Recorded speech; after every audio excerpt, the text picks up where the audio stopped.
എൻ്റെ കൂടെ സുഹൈൽ കൂടിയുണ്ട്. സുഹൈൽ, ഈ ഒരു ടോട്ടൽ എപ്പിസോഡുണ്ടല്ലോ, അവിടേക്ക് കടന്നു വരുന്ന ഈ ഇത്ര 40-ലധികം കപ്പലുകൾ, അതായത് ഗസയ്ക്ക് മേൽ ഇസ്രയേൽ ഏർപ്പെടുത്തിയിരിക്കുന്ന ഈ ഉപരോധം നിയമപരമല്ല എന്ന് സ്ഥാപിക്കുകയാണ് അവർ വരുന്നതിൻ്റെ ഉദ്ദേശം. ഒപ്പം ഒരു സ്വതന്ത്രമായ വഴി തുറക്കുക ഗസയിലേക്ക് എന്നതുകൂടി. അതിൽ ബഹുദൂരം അവർക്ക് മുന്നോട്ട് പോകാൻ കഴിഞ്ഞു മുൻപത്തെ ദൗത്യങ്ങളെക്കാൾ.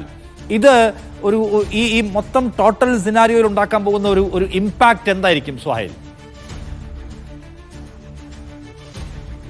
നിഷാദ്, 5 തലങ്ങളിൽ ഈ ഗ്ലോബൽ സുമൂദ് ഫ്ലോട്ടില അതിന്റെ വിജയത്തിലേക്ക് അടുത്തുകൊണ്ടിരിക്കുന്നു എന്ന് നമുക്ക് പറയേണ്ടി വരും. ഇപ്പോൾ 13 വെസൽസ് ആണ് പിടിച്ചെടുത്തിട്ടുള്ളത്. 30 വെസൽസ് ഇപ്പോഴും യാത്ര തുടരുകയാണ്. ഏകദേശം 80 കിലോമീറ്ററോളം അടുത്ത് ഗസയുടെ അടുത്തേക്ക് എത്താൻ സാധിച്ചിരിക്കുന്നു. അതിനേക്കാൾ കൂടുതലായി ഏറ്റവും പ്രധാനമായി ആഗോള രാഷ്ട്രീയത്തിൽ ഈ ഗ്ലോബൽ സുമൂദ് ഫ്ലോട്ടില ഉണ്ടാക്കിയിട്ടുള്ള ഇമ്പാക്റ്റ് ആണ്. അതിലേറ്റവും പ്രധാനം എന്ന് പറയുന്നത് ഗസയിലെ മാനുഷിക പ്രശ്നം, അല്ലെങ്കിൽ അവിടെയുള്ള പട്ടിണിക്കൊല, അത് ലോകത്തിന്റെ മുഴുവൻ ഒരു പ്രതീകമായി, ലോകത്തിന്റെ മുഴുവൻ ഒരു സന്ദേശമായി അത് മാറിയിരിക്കുന്നു. ഇന്ന് നമ്മൾ നോക്കുക, ഇപ്പോൾ ലോകത്തിന്റെ പല ഭാഗങ്ങളിലും ഈ ഗ്ലോബൽ സുമൂദ് ഫ്ലോട്ടിലയിലെ സന്നദ്ധ പ്രവർത്തകരെ അറസ്റ്റ് ചെയ്തതിനു വേണ്ടിയുള്ള വലിയ പ്രതിഷേധങ്ങൾ അരങ്ങേറിക്കൊണ്ടിരിക്കുകയാണ്. യൂറോപ്പിലെന്നോ വടക്കേ അമേരിക്കയിലെന്നോ തെക്കേ അമേരിക്കയിലെന്നോ വ്യത്യാസമില്ലാതെ ലോകം മുഴുവൻ ഇപ്പോൾ ഗ്ലോബൽ സുമൂദ് ഫ്ലോട്ടിലയിലേക്ക് കണ്ണുനട്ടിരിക്കുന്നു. അതിൽ പല രാജ്യങ്ങളും ഇപ്പോൾ അർദ്ധരാത്രിയിലാണ്. പക്ഷെ അവർ ഉറക്കമിളച്ചുകൊണ്ട് എന്താണ് ഗ്ലോബൽ സുമൂദ് ഫ്ലോട്ടിലേക്ക് സംഭവിക്കുന്നത് എന്ന് മാത്രമല്ല, പലസ്തീൻ പ്രശ്നത്തിന് വേണ്ടി പലസ്തീൻ വിൽ ബി ഫ്രീ എന്ന മുദ്രാവാക്യം വിളിച്ചുകൊണ്ട് തെരുവുകളിൽ നിൽക്കുന്നു. ഇറ്റലി എന്ന് പറയുന്ന രാജ്യം, അവിടെ ഒരു അർദ്ധ ഫാഷിസ്റ്റ് സർക്കാർ എന്ന് പറയാവുന്ന ജോർജ മെലോണിയുടെ നേതൃത്വത്തിലുള്ള സർക്കാരാണുള്ളത്. പക്ഷേ ആ സർക്കാർ പോലും ഇപ്പോൾ പ്രതിസന്ധിയിലായിരിക്കുന്നു. അവിടെ അടുത്ത ദിവസം പൊതു പണിമുടക്ക് പ്രഖ്യാപിച്ചിരിക്കുന്നു. അപ്പോൾ യൂറോപ്പിലാകെ ഗസക്ക് വേണ്ടി ജനം തെരുവിലിറങ്ങുന്ന കാഴ്ച അത് ഗ്ലോബൽ സുമൂദ് ഫ്ലോട്ടിലയുടെ പേരിൽ തന്നെ നമ്മൾ കാണുന്നു. അത് അയർലൻഡിലാകട്ടെ, അതേപോലെ തന്നെ സ്പെയിനിലാകട്ടെ, വിവിധ യൂറോപ്യൻ രാജ്യങ്ങളിൽ, വടക്കേ അമേരിക്ക തുടങ്ങിയ എല്ലാ ഇടങ്ങളിലും ഇപ്പോൾ ഗസയിൽ അനുഭവിക്കുന്നത് പട്ടിണിക്കൊലയാണ്, ഇസ്രായേലിന്റെ വംശഹത്യയാണ് എന്ന് തുറന്നു പറയുന്ന ഒരു ജനത ലോകത്താകെ ഉയർന്നു നിൽക്കുകയാണ്. അതോടൊപ്പം തന്നെ പറയേണ്ടി വരുന്ന മറ്റൊരു കാര്യം, സൈനികമായി ഒരുപക്ഷെ ഇസ്രായേലി സേന വിജയം നേടുകയും അതേപോലെ തന്നെ അവിടെയുള്ള ആളുകളെ കിഡ്നാപ്പ് ചെയ്യുകയും ഒക്കെ ചെയ്യുന്നു എങ്കിലും അവർ നയതന്ത്ര തലത്തിലും അതേപോലെ തന്നെ മാനുഷിക സഹായം അല്ലെങ്കിൽ മനുഷ്യത്വം എന്ന ഒരു ഫ്രെയിമിലും ഒറ്റപ്പെട്ട് നിൽക്കുന്ന കാഴ്ച നമ്മൾ കാണുന്നു. ഒരാൾക്ക് പോലും ഇസ്രായേലിനെ അനുകൂലിച്ചുകൊണ്ട് രംഗത്ത് വരാൻ കഴിയാത്ത രൂപത്തിലേക്ക് അവർ മാറിയിരിക്കുന്നു. ഇസ്രായേൽ ഇപ്പോൾ നമ്മൾ കാണുന്നത് കഴിഞ്ഞ ഈ നേരത്തെ നിഷാദ് സൂചിപ്പിച്ചതുപോലെയുള്ള നിലപാടിലേക്ക്, അതായത് ഗ്ലോബൽ സുമൂദ് ഫ്ലോട്ടില എന്നതിന്റെ ആദ്യകാല രൂപങ്ങളിലേക്ക് നമ്മൾ നോക്കുകയാണെങ്കിൽ മാവി മർമര പോലെയുള്ള തുർക്കിയിൽ നിന്നുള്ള കപ്പലിനെ വെടിവെച്ച് കൊല്ലാനും അതേപോലെ തന്നെ അതിലുള്ള സന്നദ്ധ പ്രവർത്തകരെ കൊല്ലാനും ഒക്കെ അവർക്ക് കഴിഞ്ഞിരുന്നുവെങ്കിൽ ഇപ്പോൾ അത് സാധിക്കാത്ത രൂപത്തിൽ നയതന്ത്ര തലത്തിൽ അവർ ഒറ്റപ്പെട്ട് നിൽക്കുന്നു. എത്ര തന്നെ വലിയ പ്രചാരണങ്ങൾ നടത്തിയിട്ടും വലിയ വലിയ അന്താരാഷ്ട്ര മാധ്യമങ്ങൾ അതേപോലെ സോഷ്യൽ മീഡിയ ഇങ്ങനെയൊക്കെയുള്ള വലിയ പ്രചാരണങ്ങൾ നയിച്ചിട്ടും അതിനെ മുഴുവൻ അതിജയിക്കുന്ന രൂപത്തിലേക്കുള്ള വലിയ ഒരു സന്ദേശമായി ഗ്ലോബൽ സുമൂദ് ഫ്ലോട്ടില മാറുകയാണ്.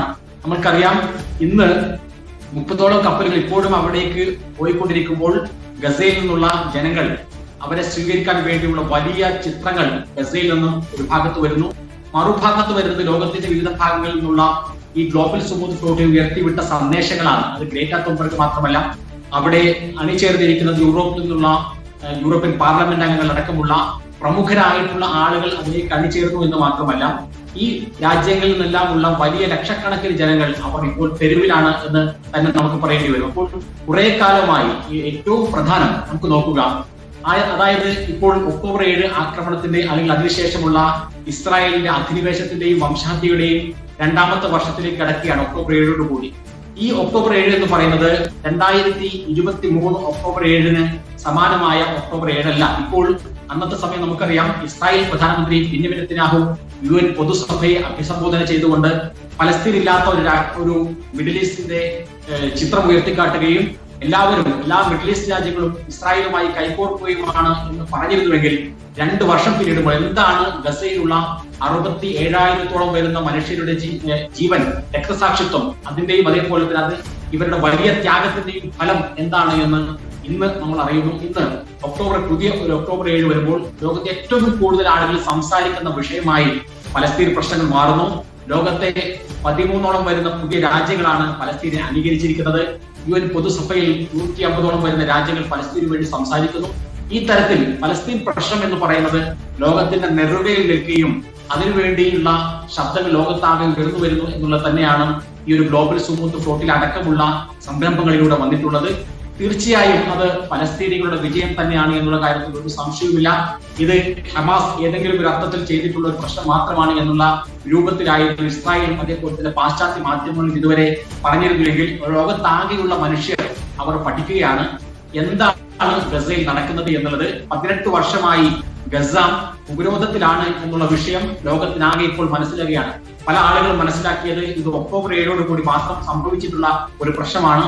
അതിനുശേഷം മാത്രമാണ് ഇസ്രായേൽ ഗസയിലുള്ള ആളുകളെ പട്ടിണിക്കിടുന്നത് എന്നും അവിടേക്കുള്ള വെള്ളവും ഭക്ഷണവും സാധന സാമഗ്രികളും തടയുന്നത് എന്ന് മനസ്സിലാക്കിയിരുന്ന ഒരു പാശ്ചാത്യ ലോകത്തിന് ഇപ്പോൾ തിരിച്ചറിയുന്നു 18 വർഷമായി ഗസയിലുള്ള ജനങ്ങൾ വിരോധത്തിലാണ്. അവിടേക്ക് അവർക്ക് ആവശ്യമായിട്ടുള്ള എന്തും പോകണമെങ്കിൽ അത് ഇസ്രായേലിന്റെ കനിവ് വേണമായിരുന്നു എന്നുള്ള സത്യം അത് ഇപ്പോൾ ലോകത്താകെ തിരിച്ചറിയുന്നു. അതിനെതിരെയുള്ള ഒരു വലിയ ഉയർത്തെഴുന്നേൽപ്പ് ഉണ്ടാകുന്നു. അപ്പോൾ സ്വാഭാവികമായും ഇതിനെ മറികടക്കാൻ ഇസ്രായേൽ സാധിക്കില്ല എന്ന് നമുക്ക് അറിയാം.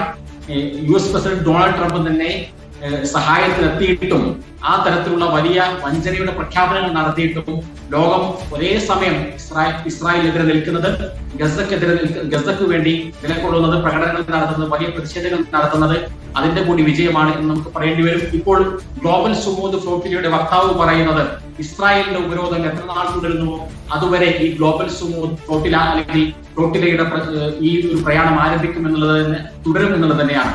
അപ്പോൾ ഒരുപക്ഷെ ഈ 43 വരുന്ന കപ്പലുകൾ അവർക്ക് പിടിച്ചെടുക്കാനും അവരെ തടവിലാക്കാനും കിഡ്നാപ്പ് ചെയ്യാനും സാധിച്ചേക്കാം. പക്ഷേ ഇനി വരുന്നത് ആയിരക്കണക്കിന് കപ്പലുകളായിരിക്കും എന്നുള്ളൊരു സന്ദേശം നൽകുന്നു. അപ്പോൾ സ്വാഭാവികമായും 1-2 കപ്പലുകൾ തടയുന്നത് പോലെ ആവില്ല. എന്തുകൊണ്ട് ഇവിടേക്ക് സാധാരണ മറ്റൊരു വലിയൊരു ചർച്ച കൂടി ഇതിന്റെ ഗ്ലോബൽ സുമൂത്ത് ഫ്ലോട്ടിലയുടെ ഭാഗമായി ഉയർന്നു വരുന്നുണ്ട്. ഒരു സിവിലിയൻ കപ്പലുകൾക്ക് അല്ലെങ്കിൽ സാധാരണക്കാരുടെ നേതൃത്വത്തിൽ ഇതേപോലെ കപ്പലുകൾ ഇങ്ങനെ പോകാമെങ്കിൽ എന്തുകൊണ്ട് രാഷ്ട്രങ്ങളുടെ ഈ രാജ്യങ്ങളുടെ നേതൃത്വത്തിലുള്ള യഥാർത്ഥത്തിലുള്ള സൈനികമായ കപ്പലുകൾ വരെ എന്തുകൊണ്ട് ഗസയിലേക്ക് പോയിക്കൂടാ എന്ന ചർച്ചയാണ് ഇന്ന് സോഷ്യൽ മീഡിയയിൽ ഏറ്റവും കൂടുതൽ സജീവമായിട്ടുള്ളത്.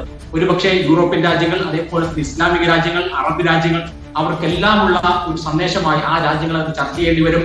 ഇങ്ങനെ ഗസയുടെ ഉപരോധങ്ങൾ ഭേദിക്കാൻ, സാധാരണക്കാരും കുട്ടികളുമായിട്ടുള്ള ആളുകൾക്ക് ഭക്ഷണം എത്തിക്കാൻ എന്തുകൊണ്ട് രാജ്യങ്ങൾക്ക് ഇടപെട്ടുകൂടാ എന്ന പ്രധാനപ്പെട്ട ചോദ്യമാണ് ഇന്ന് സോഷ്യൽ മീഡിയയിൽ ട്രെൻഡിങ് ആയിട്ടുള്ളത്. ആ ചർച്ചകളിലേക്ക് വരുന്ന ആളുകളിൽ കടന്നു വരുമെന്നുള്ള കാര്യത്തിൽ ഒരു സംശയവുമില്ല. അതിന് ഏറ്റവും കൂടുതൽ ഉപോത്ഫലകമായിട്ടുള്ളത് ഈ ഗ്ലോബൽ സുമൂത്ത് ഫ്ലോട്ടിലയുടെ ആശയമാണ്. ആശയം വരും ദിവസങ്ങളിൽ കരുത്താർജിക്കുമെന്നുള്ള കാര്യത്തിൽ ഒരു തർക്കവുമില്ല.